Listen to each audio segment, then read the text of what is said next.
All right. Good afternoon. It's a little past 2 in the Boston area, and we come to you every Saturday with the assembly. Today, we are fortunate to have Dr. Kwabena Atta Kennedy, who is a physician based here in the US, but also a leading member of the New Patriotic Party. Um, he is a medical doctor, but somebody who is very knowledgeable on political issues.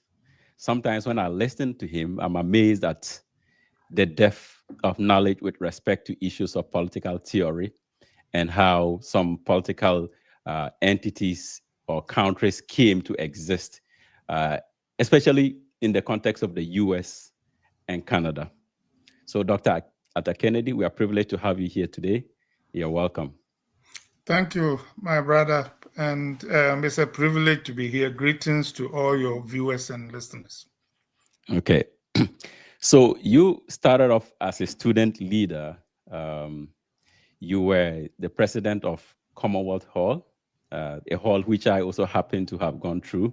So, you are a VMate.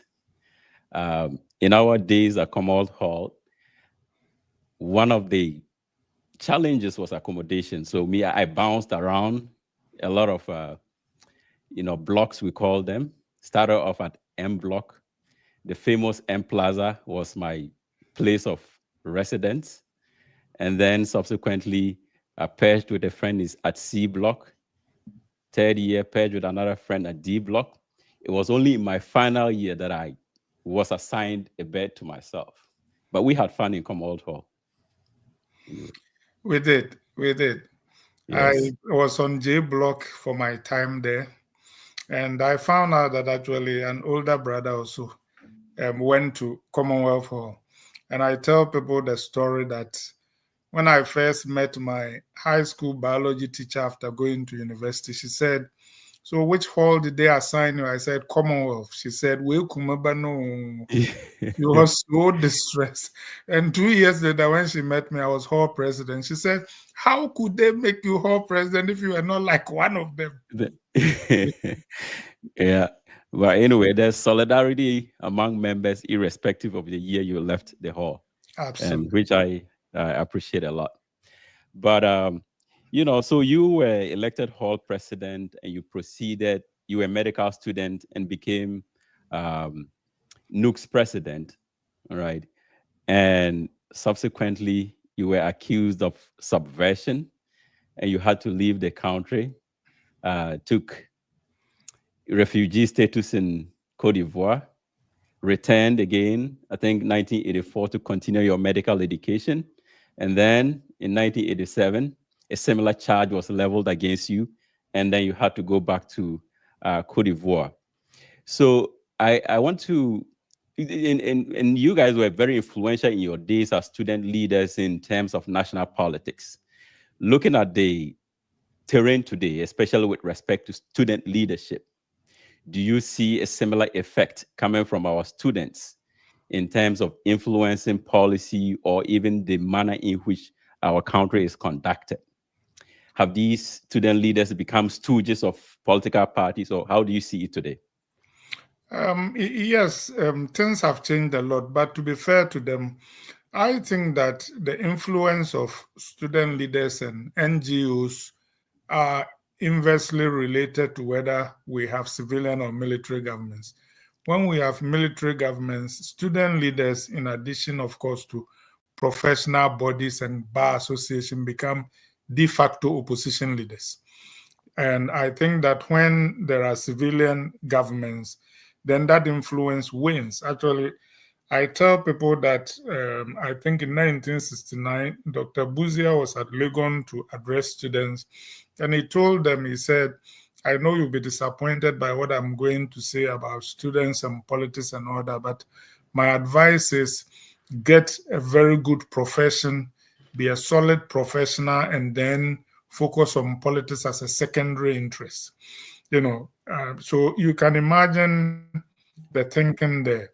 But when there are military governments, of course, de facto, we become, in effect, opposition leaders because we speak for the people who cannot speak for themselves. And actually, during those times, sometimes we are more influential than the politicians. Okay. Okay. All right. So let's move to national politics. And I read your book, Chasing the Elephant into the Bush, which was written in 2009, I think. And it's still very relevant today in terms of the manner in which politics is done. And you mentioned that what motivated you to write the book was because of the depth of first-hand accounts of what happens in politics, campaigns, right? And so you had encouraged, I think, Victor Wusu and Power Willie to write books, which they didn't. And so you felt it a responsibility to write a book since you were heavily involved. In fact, you had contested the MPP primaries in 2007. You got a single vote. And then subsequently, you became the campaign spokesperson for the Nana Addo campaign in 2008. So reflecting on that experience and where we've gotten to in terms of our democracy, is Ghana's democracy holding? No, it's not holding. I have gotten a reputation for as consistent with my being a vandal, for speaking my mind and calling things as I see them. Our democracy is in dire straits. And I remember maybe almost a year ago, I wrote an opinion piece that got me a 90-minute interview on Joy FM. And I said that we are not doing well. Why are we not doing well? When you look at the Fourth Republic, it started off very well. There were a lot of court cases and challenges that really deepened our democracy, mainly led by the MPP, transparent ballot boxes, counting votes on the side, people going to court for historic cases about, for example, funding 31st December celebration, which the opposition won. Very good rulings and things that really made one encourage about the strength and independence of the courts. And at least corruption seemed at that time not to be as prominent as it is. Since then, things have only gotten worse, and this is mirrored by Afrobarometer reports that show that there is decreasing confidence in both major political parties and even in politics by most of the public. And I tell people that in actual fact, for the first time since I became an adult, a lot of Africa's youth look admiring at people like Kagame, and other dictators. Remember, even the gentleman who staged the coup in Guinea cited Rawlings as his inspiration. And I think that these things are happening not because people like dictatorship, but people want to get things done and they feel that democracy is not delivering. Rawlings once said that freedom or democracy does not just mean abstract guarantees of freedom of speech, but a roof over your head and a cloth on your back and soap to be able to take a bath and all that. And he's right. Democracy ought to deliver. And this is not just Africa. I think that even when we were student leaders, the reasons why we were able to move the public was not because the public liked democracy. We were tagging democratic grievances onto economic grievances, which resonated with the public. And this is not just unique to Africa. I just finished an 800-page biography of Deng Xiaoping. And on the eve of Tiananmen Square, he told the Chinese leaders he had gathered in a secret place, he said, if we don't crush this rebellion, there will be civil war in China for the next 20 years. And he said, the Communist Party can stay in power as long as it is delivering increasing standards of living and stability for the Chinese people. He said that's the Faustian bargain. As soon as we stop delivering economic growth and stability, then the people will rebel. The people don't necessarily want democracy. They want better lives and they want stability. And that is true all over the world. So is democracy then the problem, or it's the case that our democracy wasn't properly put together?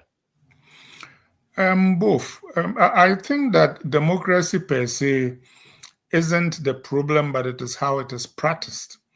I think that the way, and of course, democracy is very human. Every human being, if you give him or her a chance, would want to say in how he or she is governed. So that, in effect, is the essence of democracy.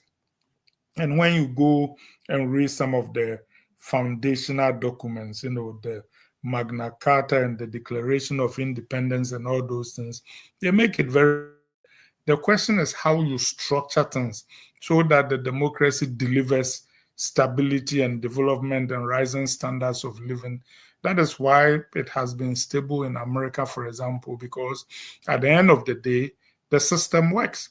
And in Ghana, I think that our democracy, as somebody once said when I was in sixth form, my government teacher at Presec, he said, democracy has become the madness of the many for the enjoyment of the few.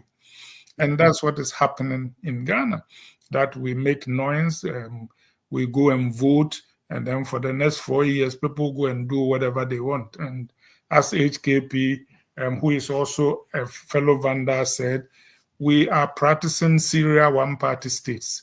The MPP wins, and for 4 years, they are a one-party state. And the NDC wins for 4 or 8 years, they are a one-party state. And they do whatever they want. Accountability in parliament doesn't work, and corruption is becoming more and more blatant. Yeah. Okay, so if you can point to one thing that is enabling all these deficiencies in the democracy that you just named, what would it be? Because I feel like, for instance, you talk about there's no check on the executive by parliament. And I personally tend to believe sometimes that we've merged the executive and the legislature by requiring that a certain number of the executive should come from parliament. In effect, you've taken away the ability for the executive to hold the legislature to hold the executive accountable away by basically marrying the two. It's a valid point, but I think that we have become, I call it, we process or processorize every problem. Whenever you mention a problem, our reflex is to talk about constitutional reform or a new law, a new institution. The problem is the people. Let's face it. Parliament has 275 members. Let us even suppose, and it's never been the case, that there are 25 ministers from Parliament. That leaves 250 MPs who are not ministers to be able to, in effect, hold the government to account. But what happens is that has become an excuse. So the 25 who are ministers, of course, are loyal to the president. The rest of the governing party are hoping that they will be ministers the next time. In essence, our problem is not constitutions or laws. I point out, and people are surprised, the US Constitution, together with the Articles of Confederation and all its amendments, is 103 pages. Ghana's Constitution is about 300 and something pages. And yet DS has covered all this big landmass for all these years and been stable. Remember when we were talking about corruption, somebody got the bright idea that we need to get a special prosecutor. I told people that will get nowhere, because if the president intended to fight corruption, he will name his best anti-corruption person as the attorney general, and the person will fight corruption.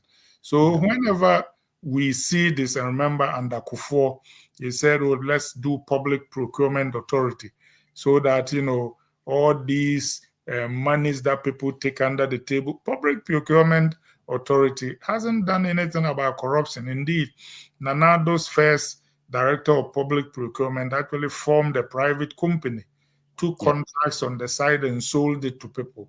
So our problem is not the constitution or the institutions or the laws or whatever. It is people. I am saying that when you have a president who is willing to fight corruption. Like if you see Buhari, Mhm. Buhari's body language projects a man who is against corruption. I do not think Nanado's body language projects the image of a person who is against corruption. Okay. So, but I mean, you brought up the United States and the fact that their constitution is relatively small, but I mean, they have a perfect, maybe near perfect superstructure. So I am also of the opinion that even if you have a room-sized constitution, it may not be able to address the problems that Ghana has. But the problem might be that the superstructure itself is not coherent enough, right? Sometimes you may have to have a system that has certain inbuilt corrective feedbacks. But in my opinion, ours they were fitted together haphazardly rather than like a jigsaw puzzle. It's a reasonable point, but respectfully, the American system is not perfect at all. I mean, in actual fact, their constitution was so defective that for it to come into effect, they had to pass 10 amendments with the constitution at the same time. Mm-hmm. After that, they found out, for example, that they thought political parties were a bad idea. They had to do an amendment permitting political parties. The president and vice president didn't used to run on the same ticket.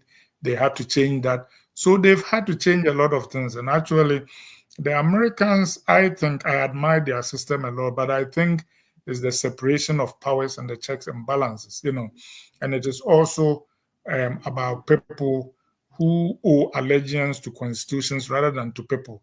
You look at, for example, Marbury versus Madison's ruling in 1803 about the fact that it is the province of courts to pronounce on whether or not laws are constitutional or not. Those kind of things have been assertions. In actual fact, the first time a 16th president died, there was a debate about whether the vice president could succeed him or he was only acting. So they too have had to adjust and to learn. But I think at the end of the day, they have been ruled by patriots, people who put the nation first for a long time. And even now, the tradition has always been that in America, you don't go into politics to make money. You make money and then you go into politics to render service to your country. In actual fact, somebody like Thomas Jefferson spent his own money trying to maintain standards while he served America abroad and back at home. And when he died, he was almost bankrupt, which is why he didn't free his slaves as compared to, say, George Washington. So I am just saying that the institutions and systems matter, but it is also the desire of the people to build a great country and their selflessness, the idea to put country first. I think that if you want to understand the American ethos, I think it probably goes down to John Kennedy's inaugural when it says, "So my fellow Americans, ask not what your country can do for you, ask what you can do for your country." I think by and large, with a few, of course, detours, most of the time, Americans look to serve the bigger interests of their country, whilst in Ghana, our democracy has degenerated into a cabal of criminals who every 4 years contest for power, and when they get power, the main preoccupation of governance is to transfer public resources into private hands so that people can be enriched privately. That is why individuals are getting richer and richer, and the country as a whole gets impoverished every year. Okay. So, but I mean, how then can we address this? Because Aristotle once said, if citizens were angels, there would be no need for government. But what you are professing right now is essentially to have government, basically angels, run Ghana for it to be successful.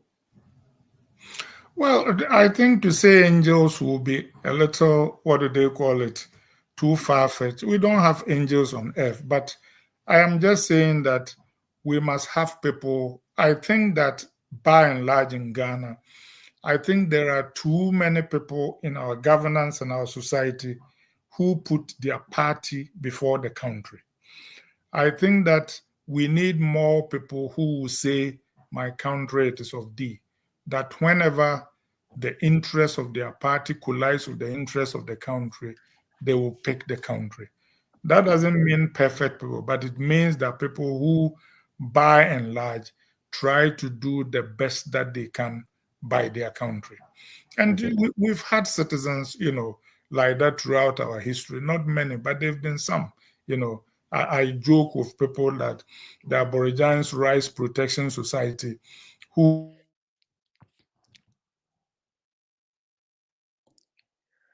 the brown from taking over lands.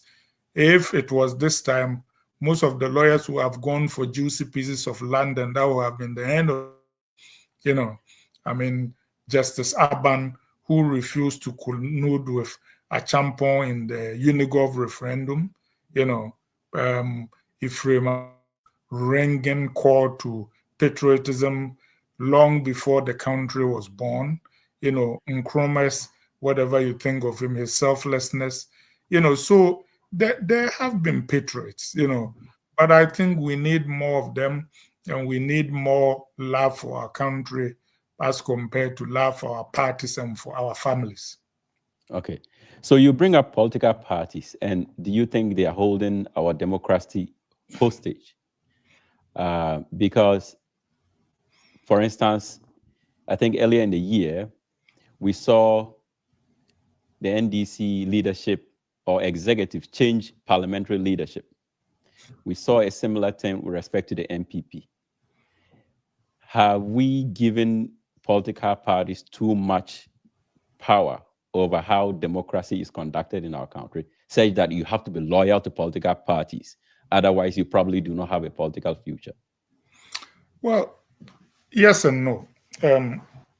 Yes, indeed. I think that political parties should not be picking the leaders in parliament. And as an example, if you recall, Trump just won an election year and the Republicans just picked their Senate majority leader. Going into the vote, Trump, through his allies, made it very clear that he preferred a senator from Florida. And the senators just decidedly voted against him and gave it to somebody else because they don't want somebody who is not in the Senate to come and tell them who the Senate majority leader should be.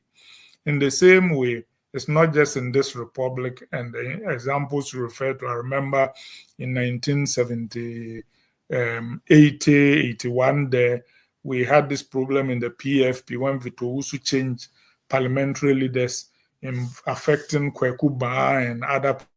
I think that the members of parliament should vote for their own leadership. Having said that, when you say that if you don't owe allegiance to the party, you don't have a good future. Interestingly, I once met Esiedun Ketia and late Kwabnaji in the company of McMenu and Ohininto. This was early 2009, and Mills had been in government for barely 4 months. And the two NDC leaders were saying, look, these presidents, once you elect them, they don't respect the party. So they were talking about MPP and NDC collaborating so that there will be South African style reform so a party can recall a president, just like South Africa's ANC recalled Mbeki. So of course this shows that the parties don't think they have as much influence as you and I think. But having said that, I think the parties have too much power, and I think it will be a breath of fresh air if another party could become viable or independence could become viable, because it will make the parties look over their shoulders so there will be no impunity. I think 3 viable parties in which most of our elections go to a second round and people have to negotiate for endorsements would actually make our political parties more accountable. Okay, but that brings us back to the system that we are operating. I think with the type of democracy that we are operating, it naturally devolves into a two-party system. And so if we are expecting a third force, perhaps, then we're talking about reforms here. Well, I don't know that you necessarily need reforms. For example, if Ayariga's party picked up, say, 10 seats from parliament, or if you remember, the first time Rawlings won, he did that in partnership with a small party called Egle. And there have been these kind of small alliances. I just think that it would be better if one of the smaller parties were, say, as strong as the NDP in Canada, you know, or some of these other parties in, say, Britain or France, which can take an election to the second round so there is no outright winner. Yeah, but I think the European system is quite different. It's just the way, in some cases, it's proportional, and so no matter what happens, the smaller parties will normally get some seats, right? The complete parliamentary system that we practice may not enable smaller parties to get seats. Well, and that might be the challenge for us. Which is true, but I remember Samia Nkrumah did get a seat. Remember, Yes. There was a time when the MPP, in alliance with the CPP, had Indum, in our cabinet after they won. So there are stirrings of that, and I just think that that were to happen, it will be to the benefit of our democracy. But I hear you. I know about the European system, and for example, the Israeli system is such that it emphasizes power for small parties. Even though they have a 120 seat Knesset, every party that gets, I think, 1% is entitled to a seat. The idea being that you empower the smaller parties. Yeah. Okay. And then, in your book, you talked about, in fact, one of the reasons you gave for the failure of the NPP in the 2008 election was the introduction of money into politics. You felt that the NPP folks at the time lived ostentatious lifestyles, and beyond that, during the presidential primaries that was held on Legon campus, there was just open display of money in a way that was obscene, and got a backlash from the public by way of them losing the election. Do you still hold a similar view in terms of the public's repulsion towards the open show of money in elections? Yes, the problem is that the public has a schizophrenic view towards money. They condemn it and they take it, and at the end of the day, that actually is part of our problem. I actually have been strengthened in my view that money has had a destructive effect on our politics. If you remember, even under Nado recently, when they were appointing DCEs, there were DCE nominees who went to pay money, lost, and were complaining. Some paid money and won.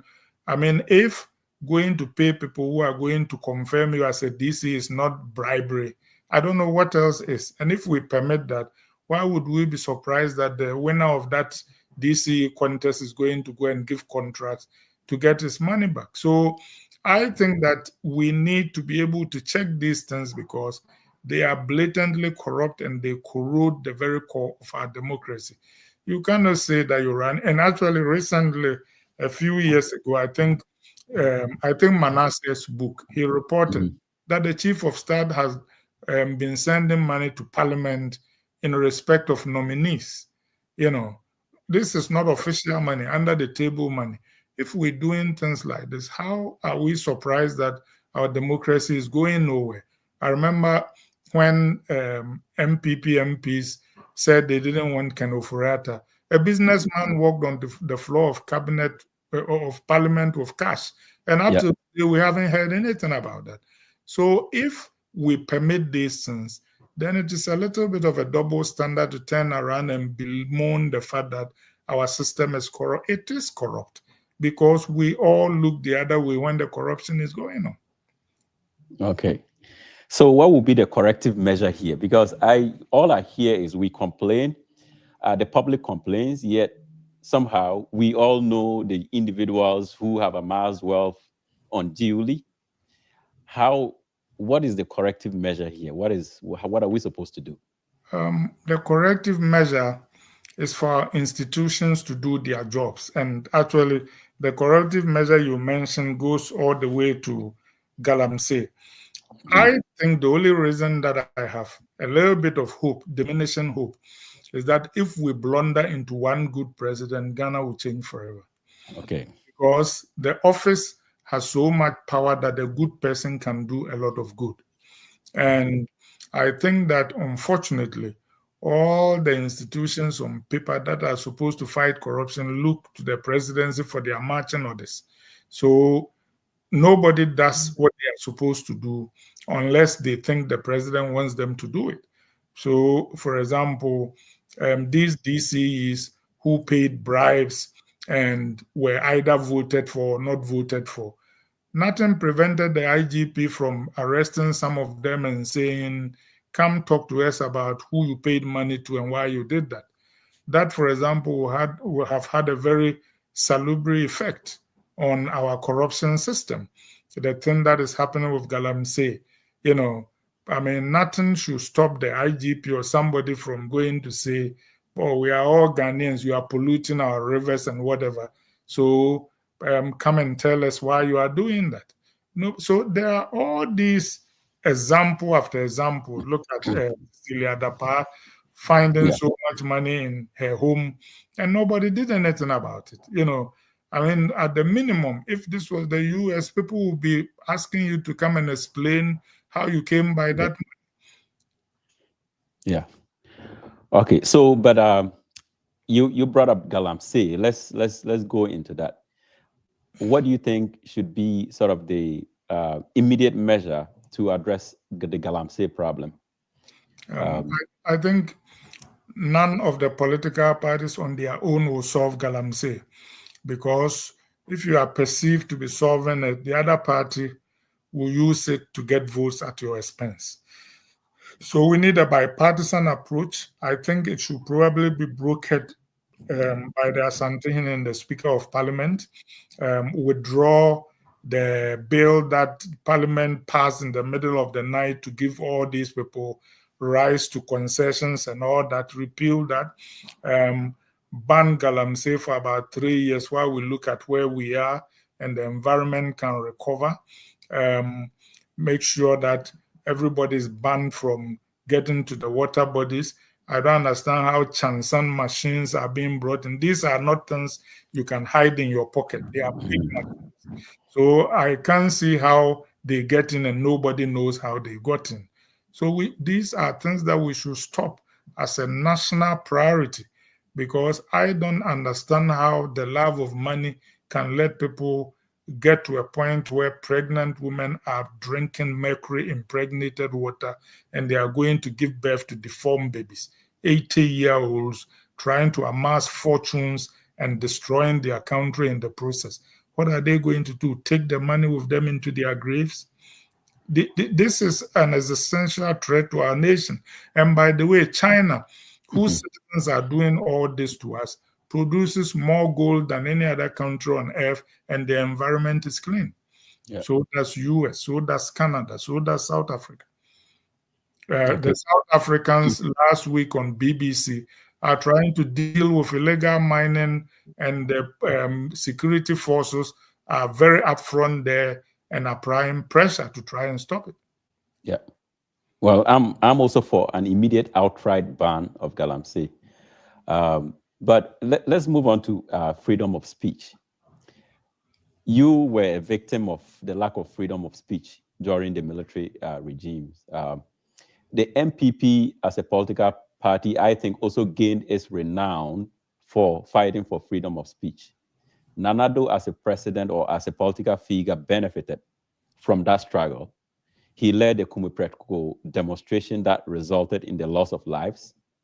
But as we currently speak, the perception is that he is not a president who values freedom of speech. I don't know what your opinion is on this matter. It shouldn't be a perception, it's a reality. Okay. He has been anti-freedom of speech. His government have harassed media people. People have had to leave the country for some time, I think, including Manasseh. People have had to stop covering politics because they are afraid for their lives and others.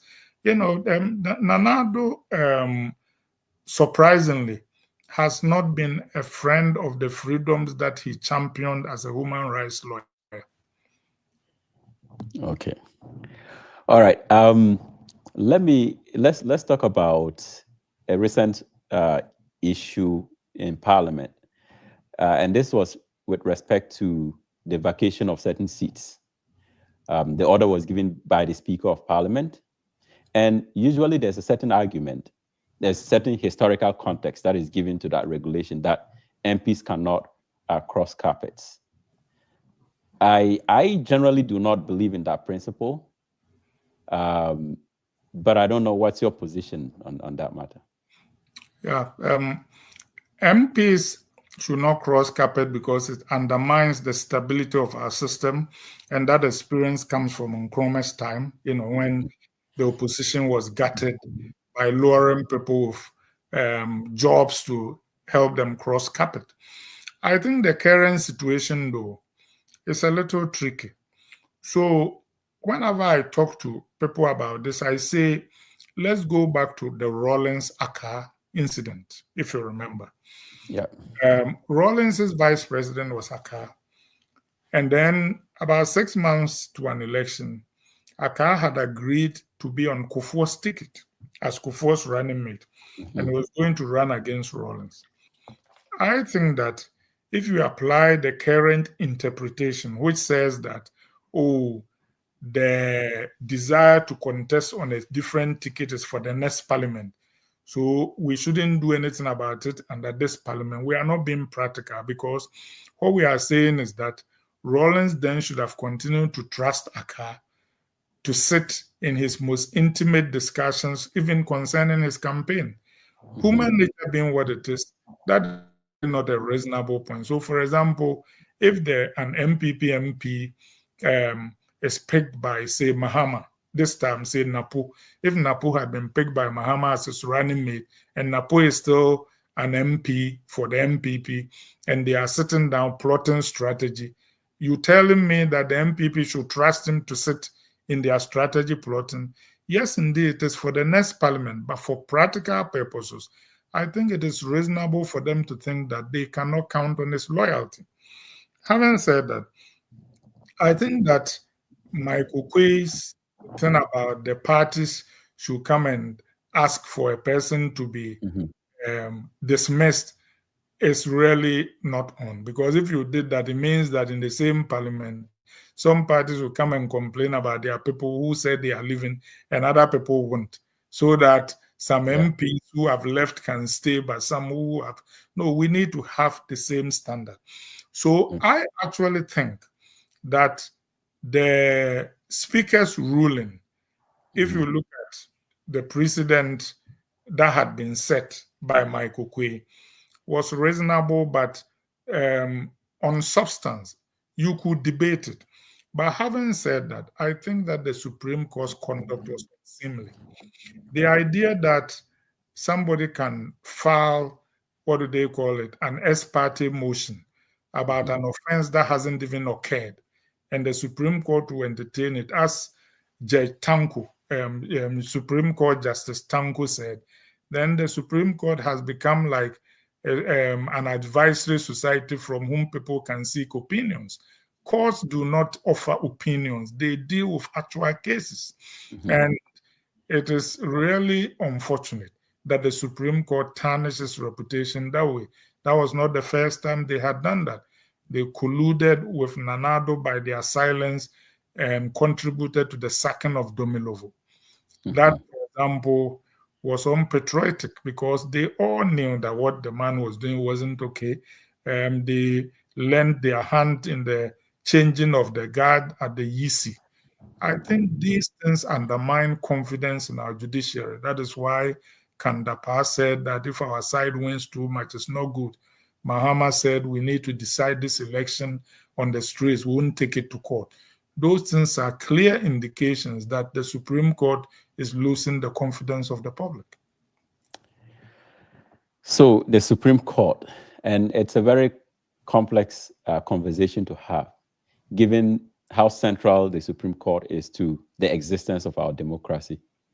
But as you have stated, I mean, they have given many rulings and conducted themselves in a way that, as responsible citizens, we need to comment on. Do you think the court is too big? Do we need to set a certain maximum number of judges? Yes, as a way of yes. Yes, we do. I think even without a constitutional amendment, Parliament can pass a law capping the number of Supreme Court judges. But while they are at it, I think we need a lot of judicial reforms. For example, the parliamentary law on judicial reform, just like the US Judiciary Act, can lay out the parameters for appeals, time limits, the composition of panels. I do not think the composition of panels should be left to the discretion of the Chief Justice, so that she can just go into her bedroom and emerge with panel A. Then in the middle of panel A sitting, she will decide that she wants to pull 2 people off panel A. That sounds medieval. We are a modern country, so we shouldn't leave that in her hands. Even good people given so much discretion start doing mischief with it. Then when cases get to the courts, we should have defined time limits. And actually, I'm also not for this idea of only a panel sitting on a Supreme Court case, and if you like all of them, you have to appeal and it costs more money. We need to know that opinions of the Supreme Court are opinions of the Supreme Court. Exactly. So if you think about it, the last time 5 people ruled, then the Chief Justice brings 2 more to make it 7. And the 2 additional justices dissented. So if it was 15 and the new 10 all dissented, it means it will have given us a different opinion. We will never know. Yeah, so we're not getting the true decision of the court. Yes. It's only, at any given moment, it's only a section of it. Yeah, right. Picked up by the Supreme Court Chief Justice, whatever reasons appear to her sufficient. Yeah, okay. All right, so let's move to the elections. What do you think about the NPP's ticket? I mean, you were involved in the 2008 election.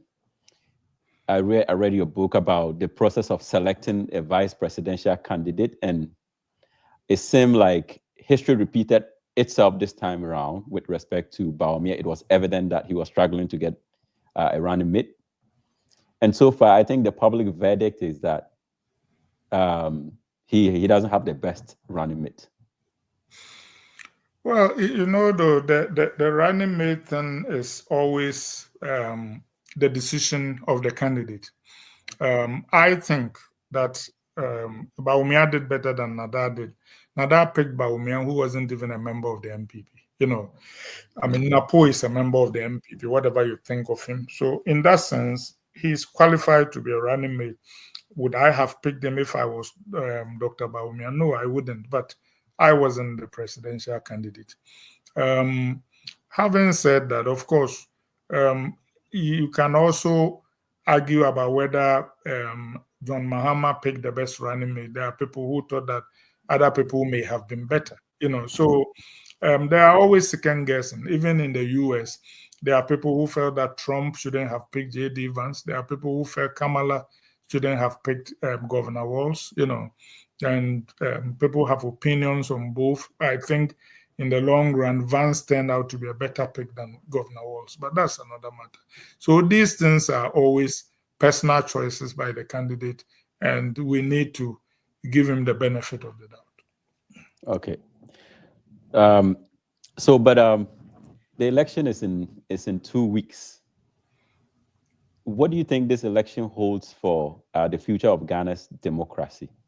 Is there a particular direction that you think, if it goes, it might not augur well for the democracy, or you think that any way it goes, it doesn't matter?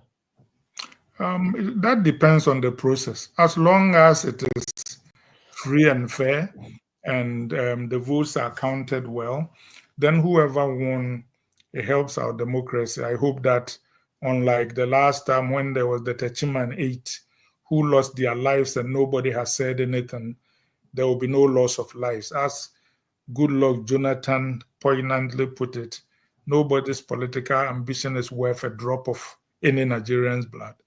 So I hold that view that nobody's ambition is worth a drop of any Ghanaian's blood. And I also hope we don't do a mistake like Sal, which deprived the people of Santufia, Pafululubi, and Lipe of representation in parliament for 4 long years, which of course the Supreme Court didn't think needed intervention. But this one, when people were going to lose representation for a few months, that needed intervention.